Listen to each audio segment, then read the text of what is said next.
Hello, everybody. My name is Ali Issa. I'm the field organizer for the War Sisters League, who helped put on this event. And I just wanted to take this chance to say that tonight, this tour has been coming to an end, but there's a chance, kind of like Prachi alluded to at the beginning, to think about what role people can play directly now by contributing financially.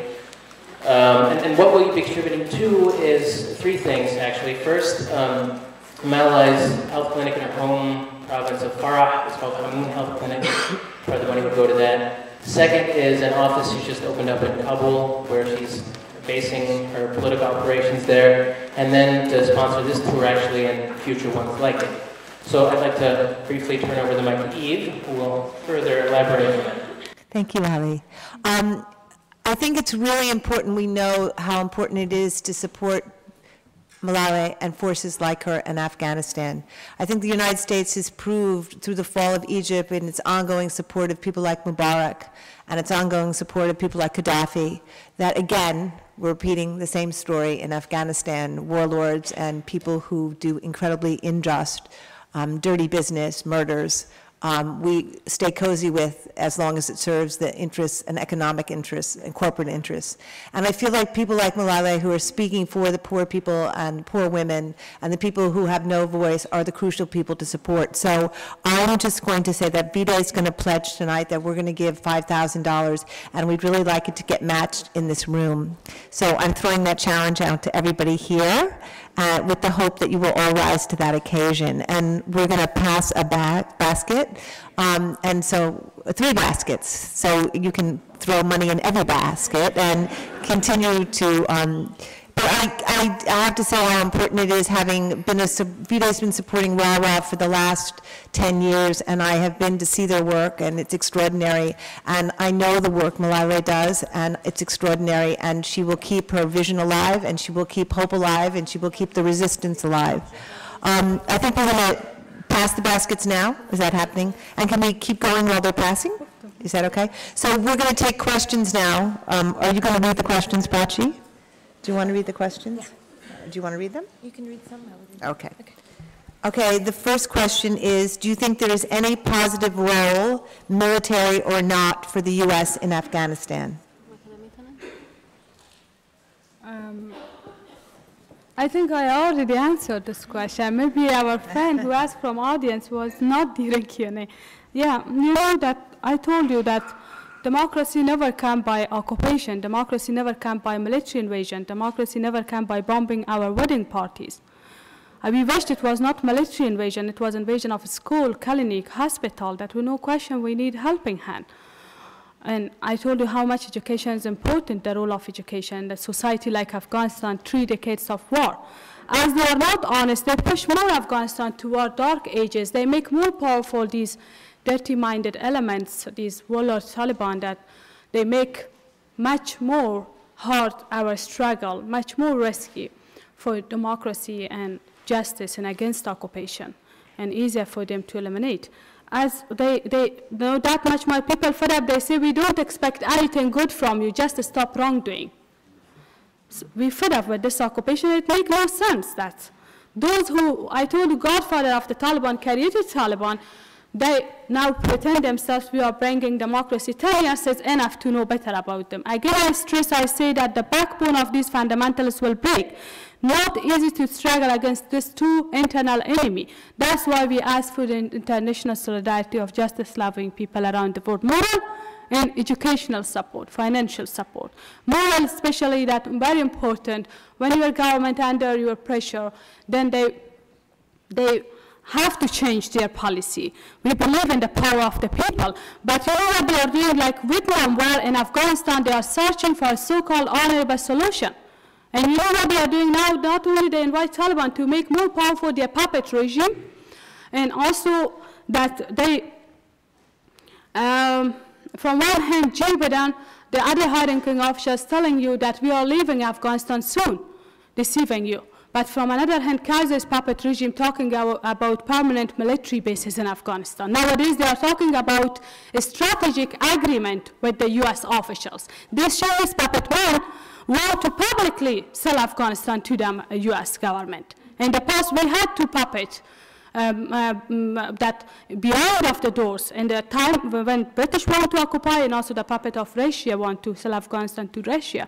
Behind of the closed door want to sell Afghanistan. But now Karzai under the beautiful name, called Lajirga, while they give very bad view about Lajirga to you and say about democracy to my people. That elementary meaning of democracy is government of people for people. But this kind of so-called jirga and so-called election we experience, they're not representative of the people. They are governmental men and women that they select and they bring there. They will allow few democratic-minded that I told you, but further even you cannot count. But then there is no chance for them even to talk, and nobody listen to them. And which is clear now, open secret. Again, I say, the WikiLeaks exposed the treachery policy of the US government. And many other open secret, a smaller part of their crimes, sometimes like Spiegel magazine, etc., exposed, while they are trying to hide their bigger crimes by bringing this few soldiers to the court. And anyway, they should leave Afghanistan. If today they leave Afghanistan, it's much better even than tomorrow. The next question is, does the U.S. occupation drive people to support the Taliban even if they're not religious? Even if they're not religious, let me tell you that we have example of Turkey government that it is so-called secular. We had example of the Saddam Hussein in Iraq. Anyway, but for them, first to be puppet, of course, in Muslim countries is also the chaos that Islamic political Islam of, in my country, political Islam of Osama bin Laden, Mullah Omar, Rabbani, Kanuni, Gulbuddin, Dostum, Ismail Khan, all of these bunch of killers, the photo I showed you at least, an example of their crimes. They need to them, invested millions of dollars on them, created them, and still they are playing the game of Tom and Jerry with them, through them. They are busy with their, as I said, dirty agenda, their occupation.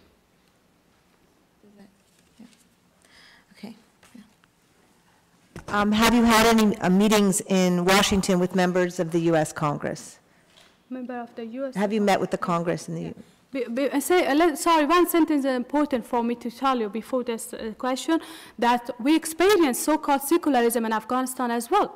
Those who were in power, this 30 years of war, under the name of socialism, Islam, and today democracy, they committed crimes against our people, especially women. So we don't want so-called secular and these Islamic fundamentalists.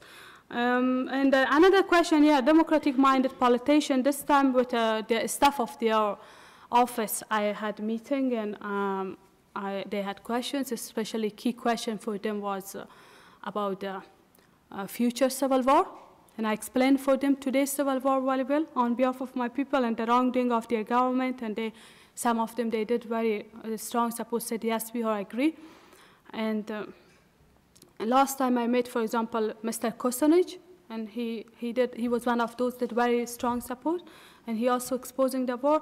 I told them, to each of them, the silence of the good people is worse than the action of bad people. Please raise your voice. I also want to ask my personal question, because I am driven crazy by this. You know, when the war started, and initially the whole reason was to remove the Taliban, and now we're talking about being in business with moderate Talibans, which sounds like an oxymoron at best. What is a moderate Taliban? Could you describe? I think it's a good question if we ask from White House, because they put this name, this kind of fashionable name they find, seem like now, I told you, this 10 years also under the beautiful banner, they occupied Afghanistan, women's rights, human rights, and now Obama is with beautiful empty banner of hope and change, deceiving the people of US and around the world. And this Dr. Abdullah you mentioned, it's so ridiculous. He has banner also now because of Obama, hope and change. Anyway, just insult, fan of hope and change. And moderate Talib, how it is possible? Here's a question. How you recognize this terrorist is moderate, that one is not? For a while, if we believe you, Mullah Omar is moderate. He's an extremist terrorist Talib with bloody hands. He is Pinochet, Hitler, Khomeini, Mussolini, Suharto of my country. And they should have brought to the court, and at least they should be powerless. You know what they are saying? Ridiculous discussion with you. They are saying, oh, what happened? For example, they are giving example I hear from this so-called politician of Afghanistan, that example of this Nelson Mandela, some African country. I said, Nelson Mandela, at least he made powerless the terrorists, the killers. Then start to talk with them. But in Afghanistan, they are already in power. One bunch of terrorists, warlord, and white another bunch of terrorists, Taliban. Then you should tell me what will be the result. And the result of one of them, we experienced this 10 years of occupation. And indirectly, already Taliban by Pakistan, still they support. And also now formally invite them to join the government.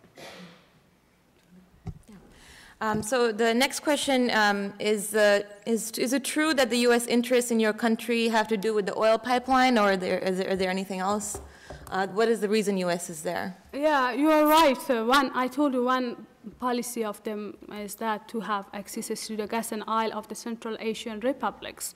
And pipeline is one of their main projects. In the Taliban time, they wanted to complete, almost it was like to end. Then what happened? 9/11 tragedy. Unfortunately.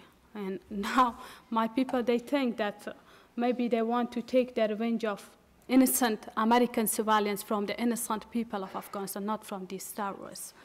So the question pipeline, yeah, they want to complete. There is a report that I heard 2014, they will complete it.